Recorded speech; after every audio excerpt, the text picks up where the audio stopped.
I'm Heather. And I'm Desiree. And you're listening to the Perpetually Overdue Podcast. Hello, everyone. My name is Heather. And I'm Desiree. And welcome to another episode of the Perpetually Overdue Podcast. Now, today is an interesting topic. I feel like we say that every week, but we only pick interesting topics, guys. So there you go. We're going to talk about things our therapists have taught us, because Desiree and I, we have both been in therapy for a little bit now. I've been in therapy for a couple of years. How long now have you been in therapy? I tried therapy multiple times and didn't get good ones. So this recent bout now has been about 6 months. Awesome. And we have obviously different therapists. So we have different experiences. We have different struggles going on. A lot of similarities. Mm-hmm. But it's very interesting to sort of commiserate with each other some of the things that we've been told or heard or taught. A lot of interesting information, a lot of helpful information. Mm-hmm.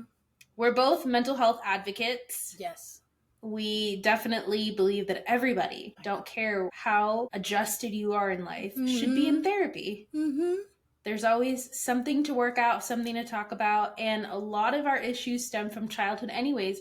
The past is the past, people. Let's just dissect it a little bit. Figure out if we can be better humans today. You'll be surprised. Things you did not think could possibly have affected you in any way, most definitely did. And the way you look at the world, the way you participate in the world, as well adjusted and wise as you believe you are, again, you'll be surprised. There's something in there. And it's not in a bad way to say, oh, this is where you're wrong and you're doing things wrong. No, it's actually beneficial to any area that you don't even realize you may be struggling, but have struggled in silence. Suddenly someone's helping validate things you feel, things you've thought, things you've done.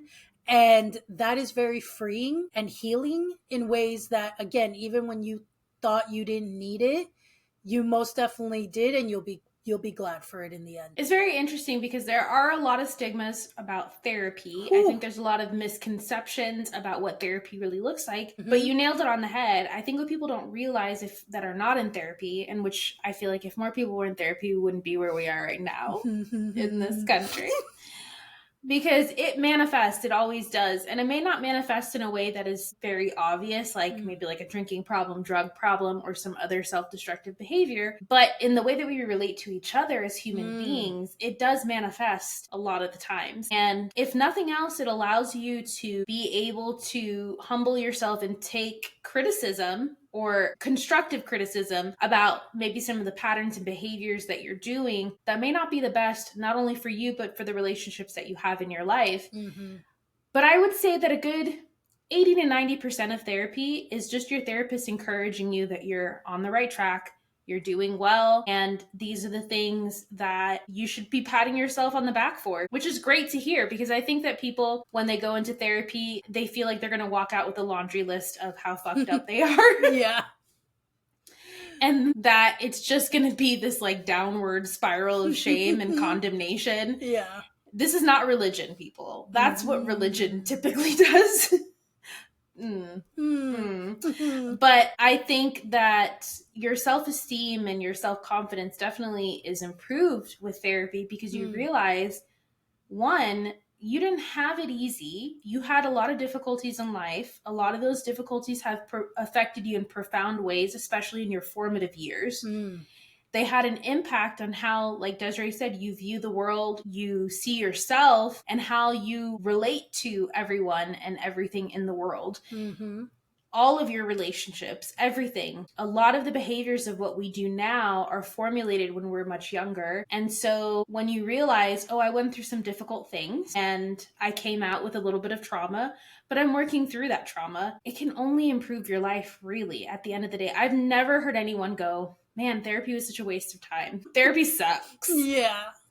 I mean, you may have sessions that sucked because they were emotional, they were difficult, they brought up things that you didn't want to bring up or didn't know that could be brought up. But at the end of the day, you will always walk away from the experience as a whole feeling so grateful that you went through it, because it only helped you come out on the other side as a better person, and not just for the world, but feeling like a better person for yourself, and how you love yourself and treat yourself, and the thoughts you think about yourself too, most importantly. Really, I would say that like 80% of therapy is for you. Yeah, absolutely. And then the other 20% is for other people, because a lot of the times we are the harshest on ourselves, internally, externally, whatever. A lot of the destructive behaviors that we do out of our trauma are mostly self-inflicted. So yes, while there might be other people that do get affected as well, whether that be collateral damage or direct damage that you intend on inflicting on other people because of your trauma, your unhealed trauma, a lot of the times it is us that we are nailing down in a lot of ways, and belittling and shaming and guilting and doing all of those things, which leads to a lot of unhappiness. And unhappiness leads to a lot of wanting to make other people unhappy and miserable too, because misery loves company.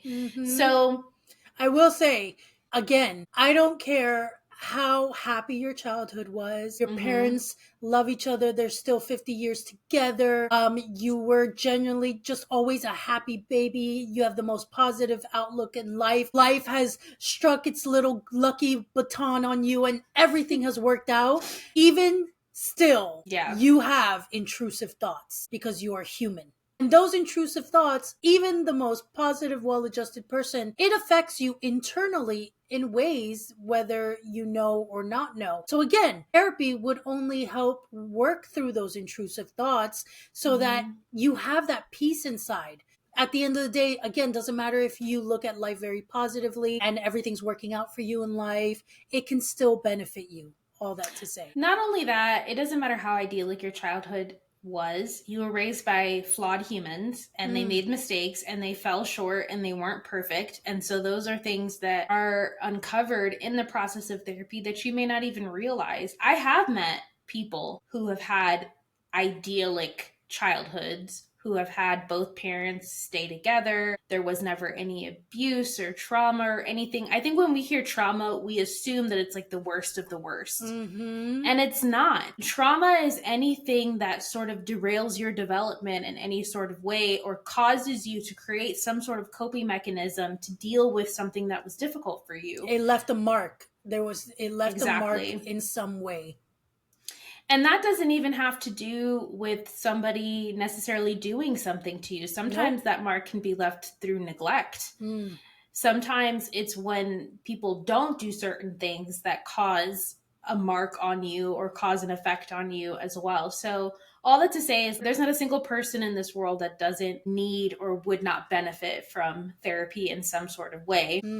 And I think that we're always working on ourselves. We're always trying to better ourselves in some sort of way. Maybe not in the way of character. Maybe the way that some people try to better themselves is by being successful in life. Whatever the purpose is, therapy can only help you reach your goals, both internally and externally, because sometimes it's the way that we are and the way that we respond to things that are holding us back from accomplishing certain things in our lives, or from getting that relationship that we really, really want, or getting that promotion that we really, really want. So they're all interconnected and intertwined with each other. We'd be surprised how much of our childhood has an impact, our formative years has an impact on who we are today, on how we act, and the things that we think, not only about ourselves, but about other people. So obviously we're huge advocates of it. I've been doing it for, I want to say it's like 3 years now. So a little bit of my backstory with therapy. Obviously, Desiree and I grew up in a very religious environment. And so therapy was always really frowned upon. In terms of getting help. And if therapy was ever considered, it was more like Christian counseling as opposed to actual therapy with a licensed psychologist. And so anything that a therapist would tell you is worldly, and it's not going to benefit you at the end of the day, because it's not including Jesus in the mix of that. And what you really need is just to be delivered. And pray. Yeah, you need to pray, you need to deliver. It's a lot of pressure that you put on yourself, because at the end of the day, when you have this perfect entity that you're looking to that does not ever make mistakes, and you're praying and you're praying and you're praying, and you're asking for deliverance from this thing that you struggle with, and you're not getting it, the only person that you have to blame really is yourself, right? Because it can't be God. He's perfect. Exactly. He never makes mistakes. So you're clearly doing something wrong. Exactly. And for me, and I would like you to answer this question as well, Desiree, but for me, I had more of a struggle breaking free from destructive habits when I was a Christian than now. Oh, because of that shame spiral. Absolutely. And not just that, I think almost even psychologically, because there was this weight put down on these things that we were not supposed to do. But in many ways, in human nature, they were natural. I'll be completely candid here. Self-pleasure. That was something that we had to confess and get delivered from. And I struggled different pockets of time because hormones, duh. If you're a female and you get your period, there's certain days in your period cycle where your hormones are a little more elevated. When you're ovulating. Yeah, because your body obviously wants to have sex to have a baby. So, a baby. And so imagine my human nature wants me to do this act, but I have to fight against that nature because I'm told it's evil and it's wrong. And if I was delivered already from it, and if I prayed it away, then if I'm still struggling with it, I'm doing something wrong. If I actually give into the act, holy moly, I was taken over by Jezebel and a demon, and the devil lured me, and I screwed up as a Christian. So yes, I absolutely agree. I think all that combined makes it even more so a struggle when you're told that you shouldn't be doing something, but it's in your human nature to be a human being. And you brought up an interesting point too. I think also because of the label of sin and what we consider to be sin, that doesn't always align with actual psychology. It causes you to focus on the things that actually aren't the issues. They're a symptom. They might be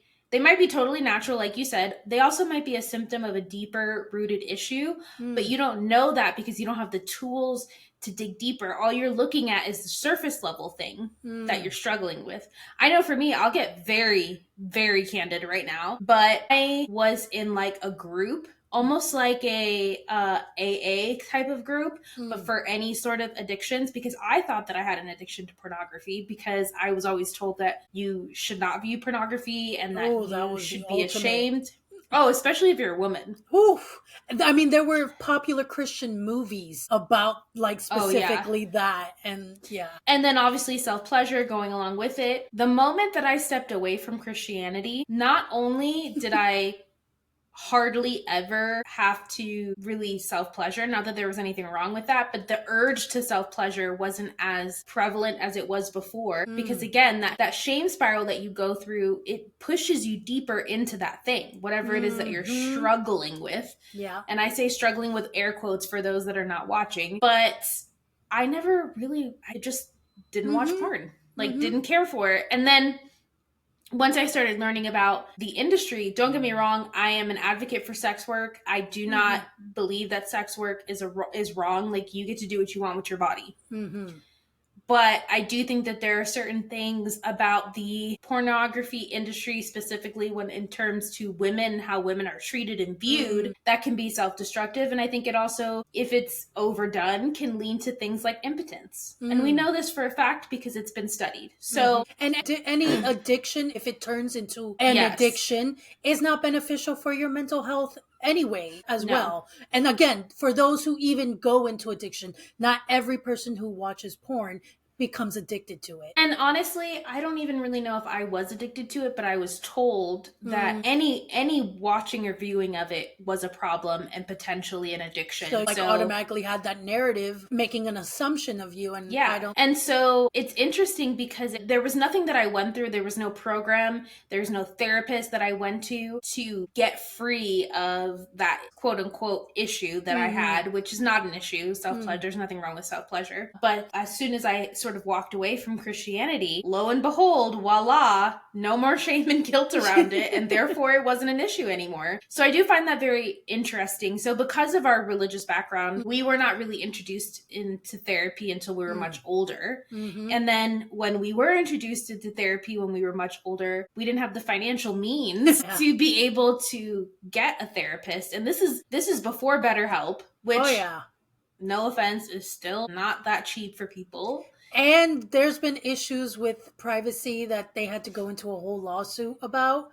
I didn't even know that. Oh, yeah, because I had mysterious money on PayPal from them. And when I went looking and asking, why the hell, BetterHelp, I attempted BetterHelp 7 years ago, maybe. Yeah. And I got a mysterious payment. It was like $5. And I was like, why the hell am I getting $5 from BetterHelp? And when I looked into it, I found out that there was this whole controversy where they were selling our private information. Every company. Of course, but our private information about our mental health and things we answered and shared on the website with them. That's insane. So they had a settlement, and so they're paying people. And I'm like, I didn't even know I was a part of this in any, because if you were a part of BetterHelp during a certain amount of years at any point and you were registered, then you were a part of that settlement. And you answered the questionnaire, I'm sure. So in other words, if you're paying me, that means I'm one of the ones you sold my information, my personal private mental health information. And thanks for the whole $5. That solves everything you did. So anyways, all to that to say, I'm not a fan of BetterHelp because of that, but I am a fan of growtherapy.com if you're in the United States. Well, I will just say this. The options for therapy in general have expanded. Yes. Thankfully. And thankfully, there are people working behind the scenes that are trying to make therapy more affordable and accessible to people. It's not where it needs to be. No. Most therapists will charge $100 for the hour, and depending on, what your situation is, you may do it bi-weekly, you may do it once a month, you may do it every week, but that money all adds up. And in this economy, and I get it's not cheap. I want them to get paid. They're doing amazing work. Of course. But there's got to be a better way where they are properly compensated, but people who need help are not literally risking their rent money or grocery money or livelihoods to get the help that they need, that we all need, so that we can function better in life. And that includes medication, because I'm not necessarily pro-medication. I'm not anti-medication either. I'm like, if you need it, take it. Mm-hmm. That's kind of my stance on it. And if you don't want to take it, depending on what your situation is, if it's not really necessary and you can do without it, and that's your personal choice, it's your body, you have autonomy. Mm-hmm. I'm all about bodily autonomy as long as you're not harming yourself or harming other people. Here. So all that to say, when I got into my relationship with my current husband, I know the trend. So when I met my husband, he was in therapy, which was a huge green flag for me. I was like, oh, you're in therapy? Fantastic. Because even though I couldn't afford to go to therapy, I was still reading books. I was still going through programs. Granted, they were Christian programs, but there was some value to them. And I was trying to learn as much as I could, and I was trying to figure things out as much as I could. Self-awareness, I will say, is a huge part of getting through your issues, your trauma, your struggles. Is just step one, being able to admit that you have issues to begin with, that you're not perfect, that you have things to work on. And you'd be surprised how many people out there can't even get to that point of actually admitting that they have a problem.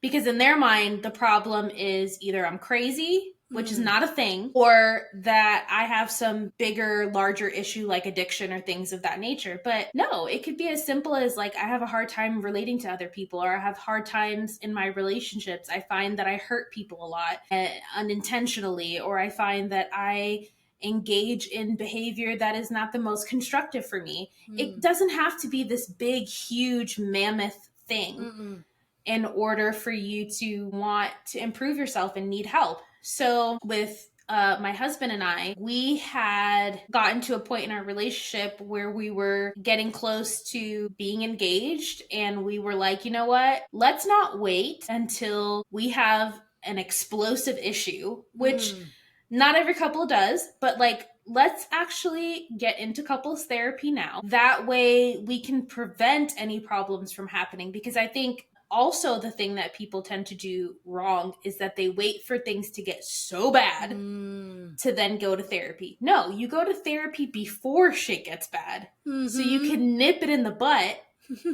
before it gets bad. And granted, and this is all based on what you have access to and what you're able to afford. Some people can't afford to go to therapy. No. That's not on you. We found our first therapist, amazing. Cannot sing her praises.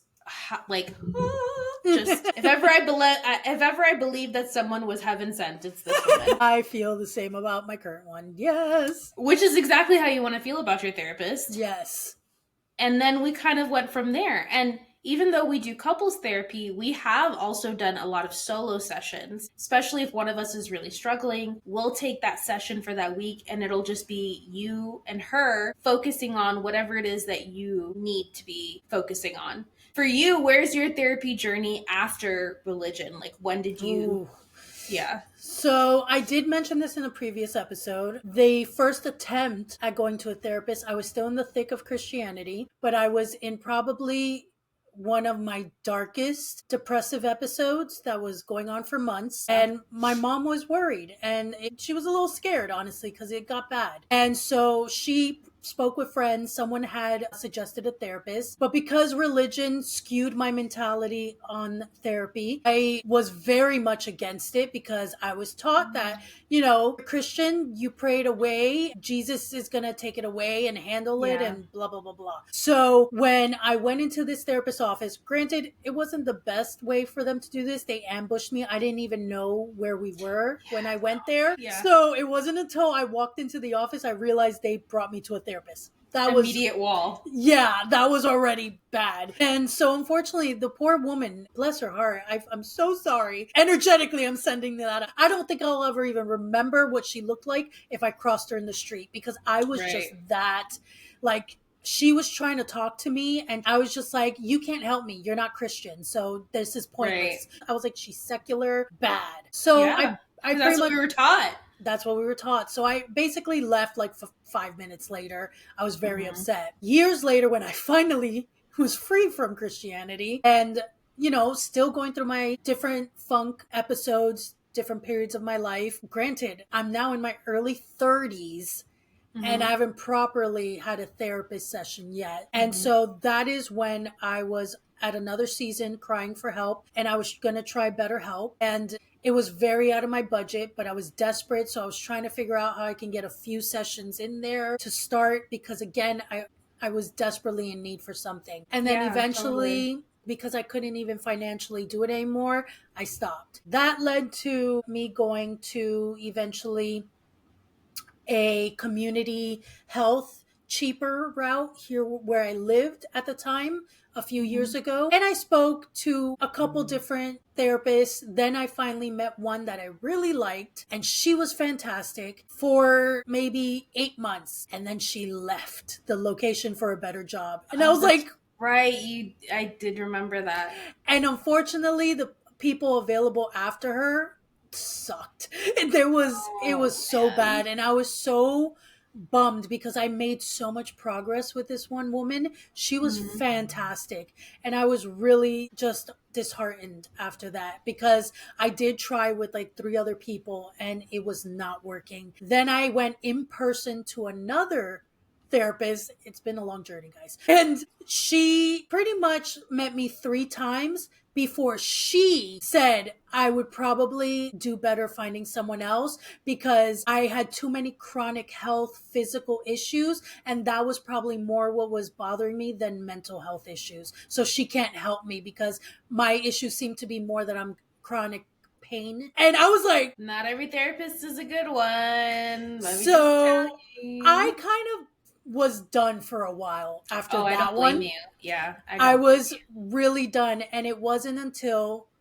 8 months ago, I think, that I was again in a very depressive episode. My brother Mm-hmm. was in the hospital at that time. There was a lot going on, and I was at another cry for help, and it was the middle of the night, and I was desperate, and I went Googling virtual therapy to see. Just so happened I tried one of the first ones that caught my attention, which was the growth therapy. I did the questionnaire. I scanned the options they gave me of possible good matches. I had a good feeling about the one I looked at, but I already mentally prepared myself. I might have to go through a few before I may not click with them. Yeah, totally. First try. I met with her the next day, and since then, it's been a match made in heaven. It feels like striking gold, doesn't it? Oh my God. I literally, like, I've told her multiple times, I'm like, I am so grateful for you. Thank you. Because Same. I couldn't believe, like, after the brief description of my journey that I just gave you guys, which clearly you could see wasn't the best therapy wise, I'm glad I didn't give up. Because again, I've always been passionate about mental health, even before I sought therapists. I knew how important it was, especially when I started learning more and more about my struggles and giving names to them, and coming out of Christianity and realizing all the things I had to struggle in silence with since childhood. So I've always been passionate and loud about mental health, and finding finally someone who got it, who really listened, and they're listening because you ramble for a while and they come back with really specific good questions. Yeah. And I'm like, see, that's the thing too. One, I think that people need to realize that if it's not a right fit for you, that's okay. It's just like any other relationship. I was going to say, it's like dating. You're going to click with some people. You're not going to click with other people. Not every therapist, even if they're licensed, is a good one. Not everyone is passionate about their job. What I love about my therapist is that she's always constantly not only learning, but she's teaching us as we're having therapy. She's like, have you ever heard of a thing called this? Or have you ever heard of this book or this author? And so we're constantly getting information, which is helping us to better understand ourselves and better understand how we can overcome certain things that we struggle with. Because my husband and I, we struggle with very different things. We have very different childhoods. So what he needs is not what I need. What I need is not what he needs. And yet she's still able to navigate it for both of us in a way that we both feel parented in a way, which is one of the things that I'll talk about that she did teach us.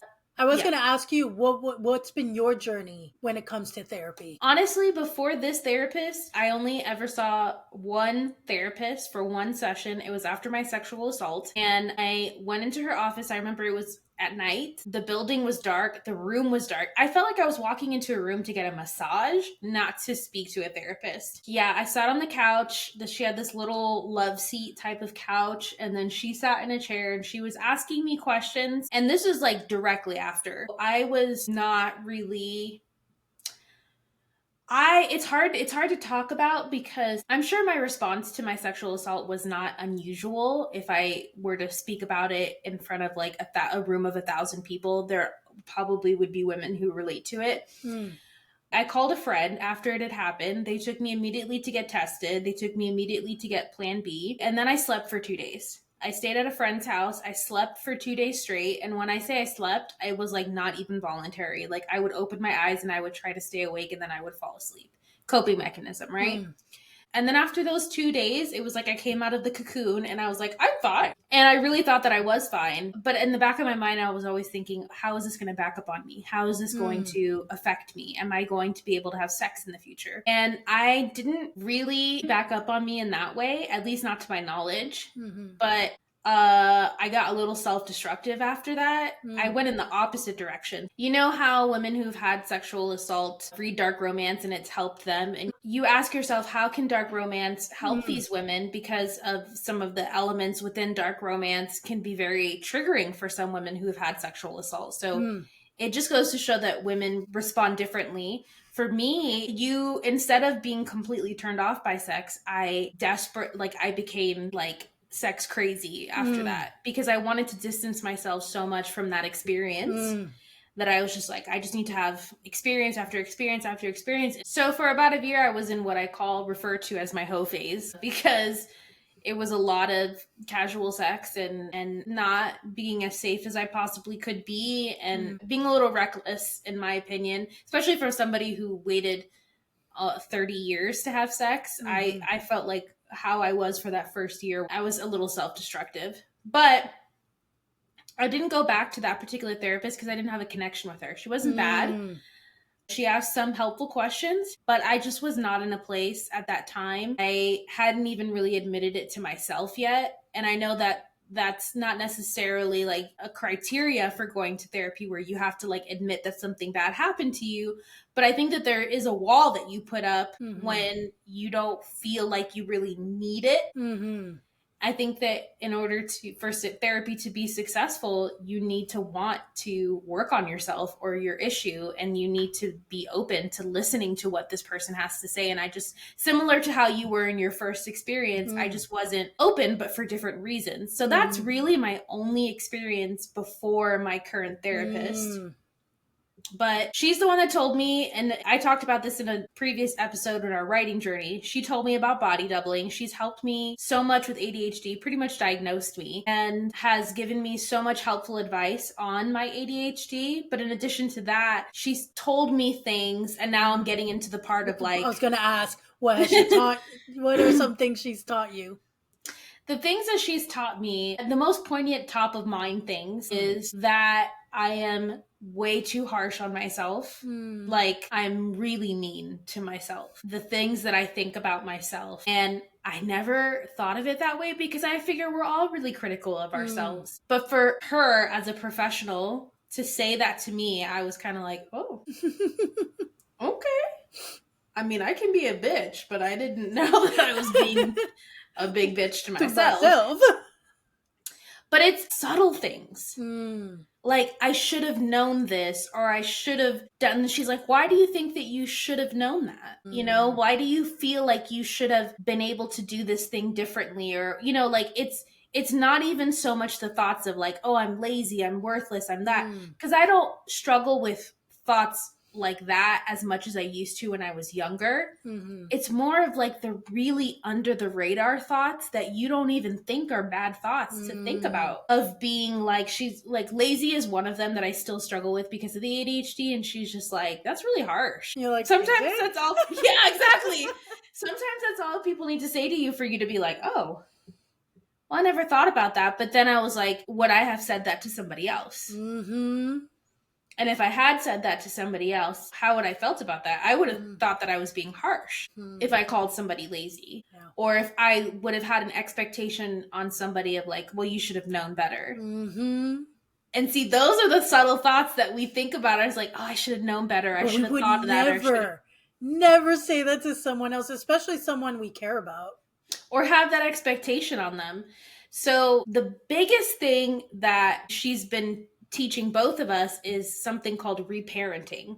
Whereas you, as an adult, you parent yourself in a way that your parent didn't do for you. So when you have moments where you're feeling a certain thing, or you have like a harsh, like let's say I have a harsh thought about myself of like, I should be able to do this. Why can't I just do this one thing? That is a perfect moment to step into that situation, not as yourself, but as somebody who is a parent type and a nurturing type person, and to speak to yourself, not as you are, but let's say as your inner child, to kind of redirect your mind to think of that situation in a different way, to think of yourself in a different way too.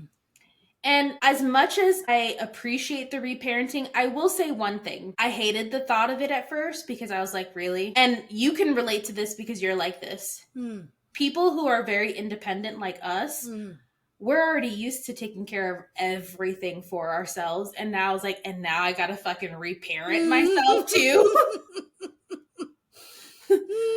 Why can't somebody else do the work for me? But it's a reality of, as much as we love our mothers, because we were both raised by single mothers, they weren't perfect. They had their own trauma and they failed us in certain ways. And it could just be a difference of personalities, different perspectives, different beliefs, whatever the situation may be. Doesn't mean they were bad mothers, but they're human. They have or malicious. My mom was not abusive towards me. It was more of just like, she did the best she could with what she had, but the best that she could do wasn't always enough for me.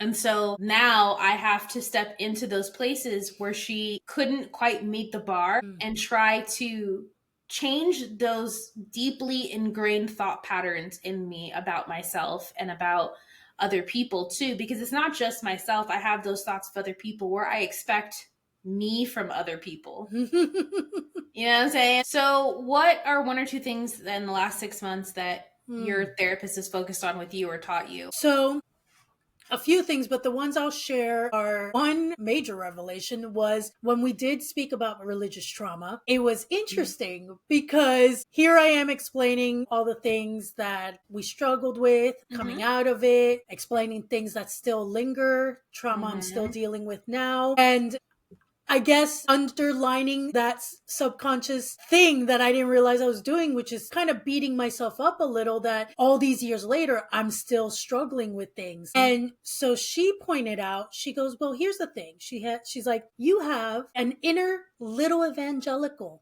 and she's inside you and she's not going anywhere because she is a part of you. And I was like, what?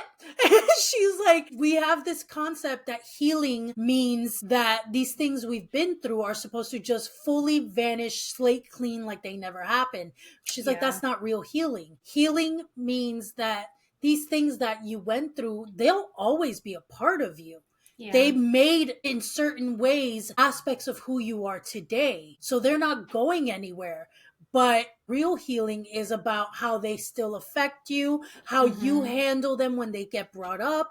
And she's like, that little girl, that little evangelical that's inside of you, you are shaming her the way you didn't want to be shamed when you were her. Yeah. And I was like, oh, because in your mind you've moved on from that. Yes. And she's like, but she's always going to be a part of you. So she was explaining to me, when it comes up, actually hold her, nurture her, love on her, because she's doing what she thought was safe and good. She was taught to be a good girl, and she's just thinking she's doing what was good, and she's trying to protect us from doing bad things. She's not wrong. So that blew my whole mind because I didn't see it that way. I thought she had to vanish, disappear, because if I left and moved on, like you said, then she shouldn't exist anymore. Yeah. And what she basically told you to do was reparent yourself. Yes. It's another form of reparenting that you have to do with that inner child. So another thing that was interesting was, which you brought up in the beginning of the episode, which was I was sharing some medical things I went through in the past. And she was like, so you have medical trauma. And I was like, no. Because, and I had to explain this to her, and then she had to re-explain to me, because I almost felt like I wasn't allowed to use the word trauma, because in our heads and society, we were trained to believe trauma meant these huge things and scenarios that really shattered physically, outwardly, visually someone's life. And so I was almost like, do I have? Like, I was questioning her. I was like, are you sure? And she's like, yes, you have medical trauma. And when she really broke it down, especially one of my last experiences that was horrific in the ER, I never thought I was allowed to call it that. So I didn't let myself even go there and thinking that it was a traumatic experience, but it was. And so it was actually pretty healing for me to realize that it was okay, not just to call it that, but to acknowledge that is an experience that I went through, and that it should be acknowledged, so that it's not something that just gets stuffed down and boils and marinates or whatnot and percolates throughout the years. So that was also something very, like you said, trauma isn't this huge to do only. Like, trauma means any event, situation, thought, whatever that impacted you and left a mark in your life in some way. And that's interesting too, because even with expected trauma events that have happened to you, like with my sexual assault, it took me a while to even admit that that's what it was. And to admit that I said no several times and my no was violated. And the way that I responded to it was to freeze, to be paralyzed. And I thought that if I wasn't being physically held down, if I wasn't being beaten, then I couldn't call it that. But that's not true at all. And it wasn't until many years later that I realized that not all sexual assault looks the same, and it's more nuanced than that. And not to blame myself for the way that my body and my mind reacted in a way that I did not expect. And so I was even having trouble calling that trauma as well. I know some of the medical things that you've been through, and they are very traumatic. And so it's surprising to me that that's not something that ever really occurred to you, or something that you would have felt comfortable calling trauma. Because your no was or not your no, but you were violated in a lot of ways, in terms of being told that you don't need pain intervention, or you don't need this or that, or being told something and then something else happens. Or that's while all the pain, violation. And while the pain was happening and I'm screaming bloody murder, just that being ignoring ignored. it. And also then after, it was very much talked down, like it wasn't as bad as you were making it out to be, kind of mentality. Which is just them saving their ass. Exactly. And,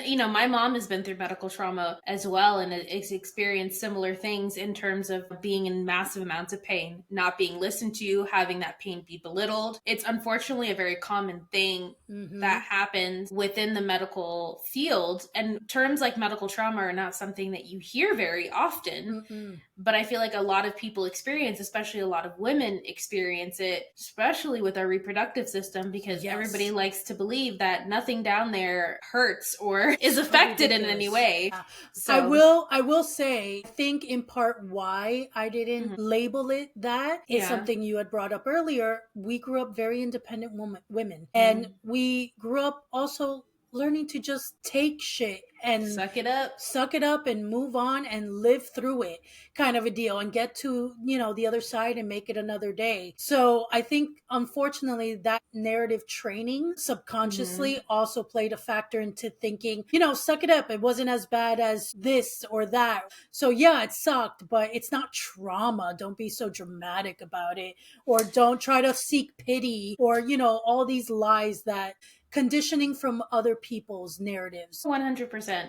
And I will say religious trauma is something that I still struggle with as well, especially in relation to death and the afterlife, or if there is one, kind of thing. And my therapist has some, I don't want to say unorthodox approaches to things, but she's definitely open to some things that I think that you would be interested in, as somebody who's interested in the metaphysics. But ketamine therapy was one of them. You mentioned that, yeah. And it's something that I'm potentially looking into the future. And it's not so much the actual ketamine dosing that you go through, the actual event where you're dosing that small amount of ketamine, and then you're going through sort of like I don't even want to say therapy session, because it's just kind of like you're just there and she's just with you and helping guide you through it. It's more so the aftermath of it is what I'm being told, of like reprogramming your brain after the fact, because your neural pathways are more flexible after something like a ketamine therapy. So you're able to change certain things, mentalities that you have about certain things. She's also encouraged me with tarot and using tarot to help with certain things, which I think that more so ties the metaphysics than the ketamine therapy does. But there are alternative things that she's studied and looked into and feel like would help. Has your therapist ever suggested anything of that nature? So interesting. Yeah. One of the things that she was teaching me was, when it came to certain seasons of my life where I was struggling with something, subconsciously, again, you kind of try to keep ignoring when your mind or your body or your emotions are poking, and they want you to face it. And I'm like, no. Very inconvenient timing of you. Let's not do that. I know Desiree really well, so I get it. So she was encouraging me to be like, okay, so you put things in a box. I go, yes. So she was like, this is what I would say as kind of like a homework. She's like, maybe just once a week, when you feel like you can, choose to open that box for 5 minutes. Just 5 minutes. Let yourself actually look at the thing that you've been avoiding. Feel whatever you feel about it. Let yourself feel it. and then just put it back in the box and we can deal with it a different day. It I was love the, that. yeah, because my superpower is not only putting things in a box, but leaving them in the box. And I survive, and I can happily just have that box on that shelf and keep adding to it too. I can attest to that. Yes, and she the only can. time I've ever seen that box open and implode is when Desiree's had liquid courage in her, and then it all comes pouring out. I will never forget that day. That Tampa trip. That's Tampa. Dude, I have been drunk before, but holy shit, that was apparently a boiling point, because never in all my drunken rants did suddenly all of my trauma decide to go, hey! Let me just tell you, and we can keep some of this and we can cut it out. It's all on your comfort level. Yes. But I had to pretty much hold her up into the house. Yep. She needed to use the bathroom. Yep. I got her into the bathroom. I got her on the... We spent the next 4 hours with this woman. Was it really that? Honey, we had to leave the next day because it was an Airbnb. We had to drive 5 hours back to Miami. Yep. We got like an hour of sleep because the entire night she was pouring her heart out to me. Because I know how monumental that was, I didn't want to stop it. But at the same time, I was just like, can I at least get you off the toilet? To me, that felt like 30 minutes. I know. And especially because she kept getting more toilet paper, and I kept having to tell her, honey, you've already wiped. You're good. Like, put the toilet paper down. And in my head, I thought I literally just finished peeing, because again, it felt like a whole 30 minutes, the whole thing. So I was like, oh, I just peed. I need to clean. And then the next day, that box was solidly closed again. And it was like, let's not even acknowledge that this happened. I was the next day in shock because I had been holding that in. I had not told a soul about that. And I had been carrying that for a few years. There were aspects of that where she was telling me things that I had done that hurt her, that she had never like confessed to me. But it was mostly just everything. Like just everything that you had been going through. I was mortified that happened the next day. Here's the thing. I don't regret that I told her. That was actually a relief. Yeah. It was a relief not only to have finally said it to someone, but of any someone's, she's the only one I would have ever wanted to tell. Yeah. And the only person I trusted to tell. And so I'm grateful that for whatever freaking reason that happened and that we got to have that together. But it was the way it happened. I will never. Such a good story. So funny. And then the next day we were like so dog tired. Oh my God. In addition to being hungover. Coffee. Yes. In addition to being hungover. I think I drove the entire... You stayed up with me the entire time. It's not like you got to fall asleep in the passenger seat. But it was one of those things where I was like, I knew what a big deal it was. I felt honored that you had done that with me, but also like scared because the next day it was like the box was closed. And that's the thing, is like, that's how I had always known Desiree, as somebody who was like, she'll say, this is basically a conversation with Desiree. She'll go, yeah, this and this is going on, but let's not talk about that. Let's talk about you. That's her go-to. Let's not talk about that. Let's talk about you. Yep. And it wasn't until recent years that she stopped doing that as much. And it also took me going, hey, I actually want to hear about these things. Like, it's okay. You're not burdening me. If I ask you how you're doing, I don't expect you to be like, fine, and then move on. Like, I expect to hear really how you're doing. And I think that's one of the things that therapy has helped you with, is being able to open up. Therapy was huge for that, because I remember one of the things that I had to explain to new friendships later on, that it's not personal. I go through stuff. I just don't tend to open up about things. And I would reference you every time. I go, even my best friend has had to call me out and tell me, like, you don't really share about you, the deep shit. Yeah. I was always a nurturer. I was always the mother hen of a group of friends. So I was used to that role. And in my head, I was telling myself that I didn't want to burden anyone with my shit. Yeah. Because I felt like I was always going through shit. So I felt like would get old quickly for people, and I didn't want to put that on them. So I would just fall on, let me be your therapist and I'll listen and always be there for you, but you'll never know my deep shit. And it took a while before finally I could be that for Heather and let her feel like this was more of an equal friendship. Yeah, because I think what people don't realize, or what you may not have realized, which, like, yeah, it makes sense, is that you don't know how we feel about you not opening up to us. There is a sense of like, well, I tell you my shit, I really want to know what your shit is because I want to feel like you trust me. But I think what I didn't realize about you for all of those years until recently, actually, when you told me about some of the therapy sessions that you were having, was that you almost like needed permission. Like you needed somebody to be like, hey, I actually want to hear about. And how often do we do that? Because sometimes when somebody's closed off from telling you things, you don't want to push them because you're afraid of pushing them away. But sometimes that's exactly what they need from you, is for you to be like, this is not a burden. Like, you're not a burden. I don't care if you're going through a million different things. Like, that's why we're friends. If I can't handle that, then I shouldn't be your friend, because you know, what am I at that point, kind of thing. That's what it was like, oh my gosh. So it's not that you don't trust me. It's not that you don't think I can handle it. It's not that you don't want to get into it, because that was also a big thing, a misconception that I had, was that, oh, she just doesn't want to get into it. No, when it came pouring out that night, I was like, she actually desperately wants to get into it and tell you things.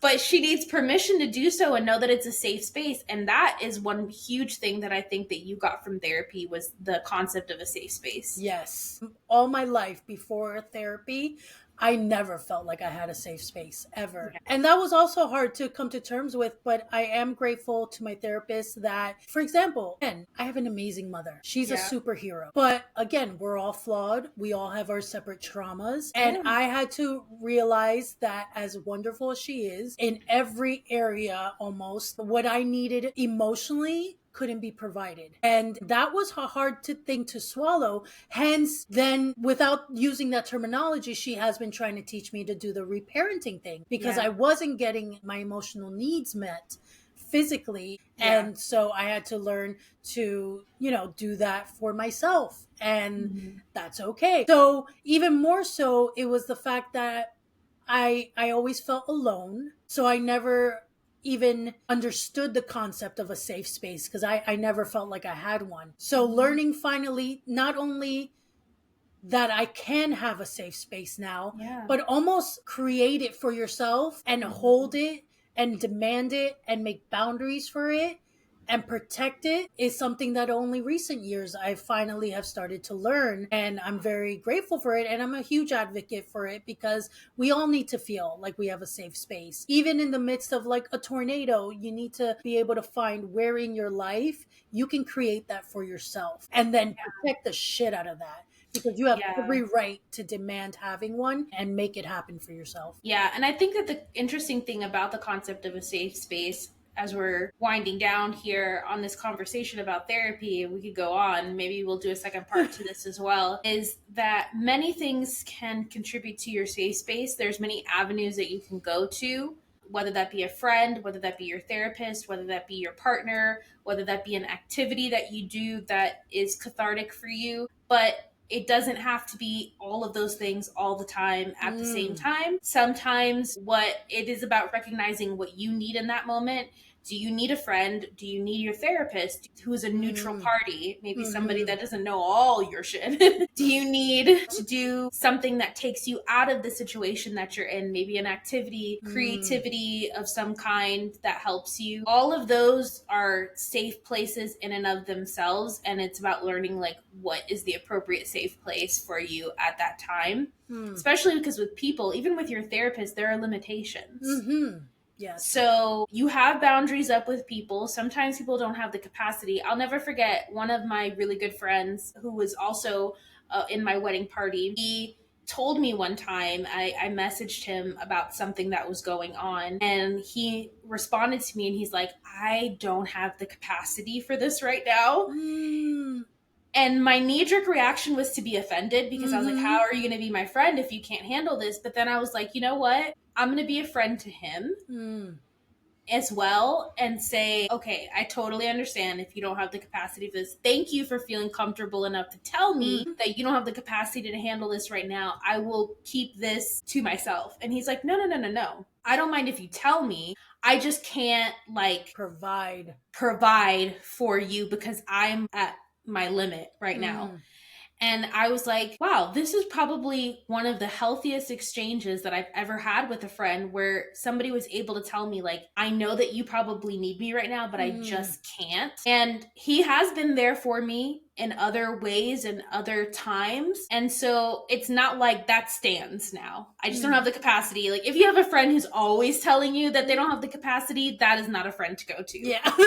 But if every once in a while there is that moment of like where they're just like, hey, I've got up to my neck or above my head, drowning in things. And then you go, okay, that's why it's important to have multiple avenues that you can go to, so that if somebody isn't able to, and I felt really oddly proud of myself that I was like, wow, he feels comfortable enough to tell me that. And I responded really well, pat myself on the back, because initially I was like, I mean, I would have too. And honestly, I'm proud of him, because my go-to is to just ghost everyone. When my capacity's already gone, I'm like, I can't buy. Yeah, we're working on communication right now. We're working on that.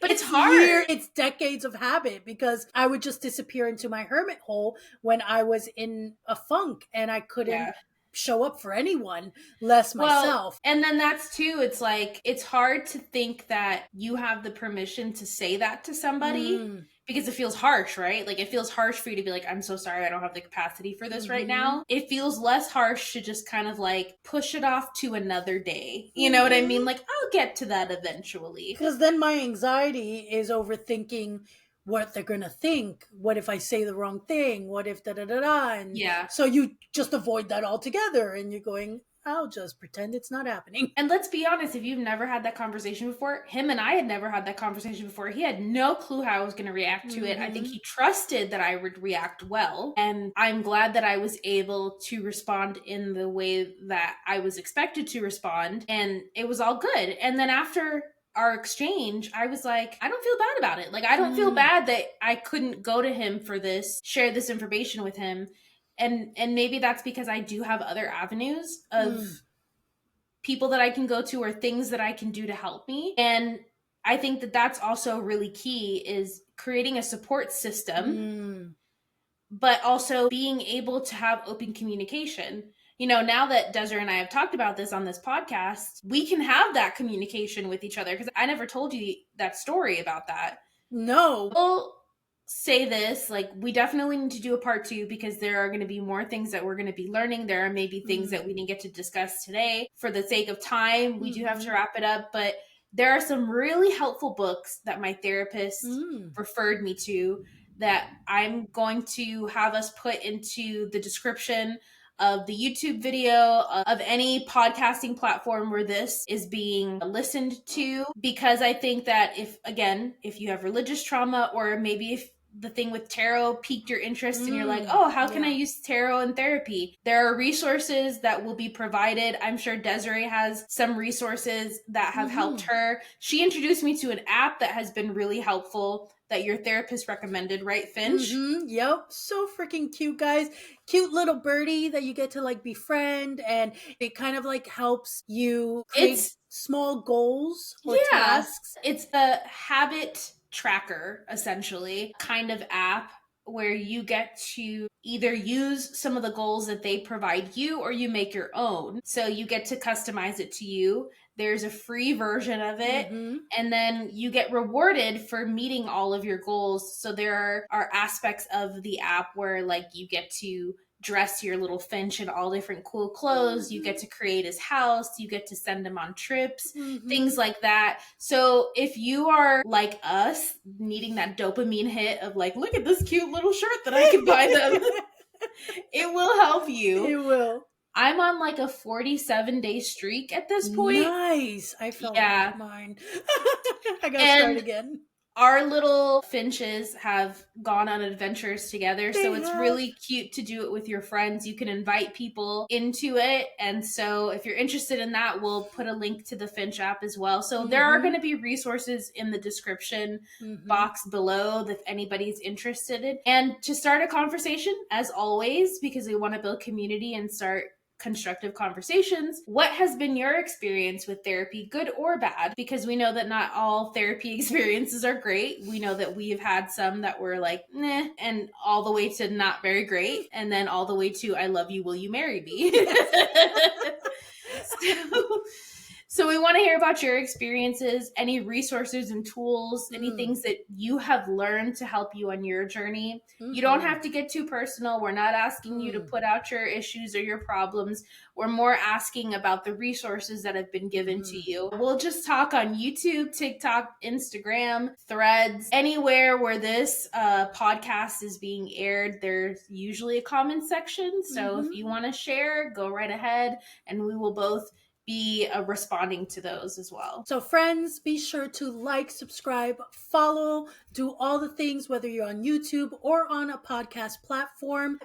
Also, if you can leave us a review on any podcast platform you're listening to, that would be fantastic, because that will help the algorithm for those who would like our content to be able to find us. And we want to build this community and continue, getting to know each other and invite all the new friends. So we hope you guys liked this episode. It got a little deep sometimes, but I think it's a very important subject that, again, we will never shy away from speaking on. So definitely there'll be more mental health episodes in the future. And until next time, friends, bye.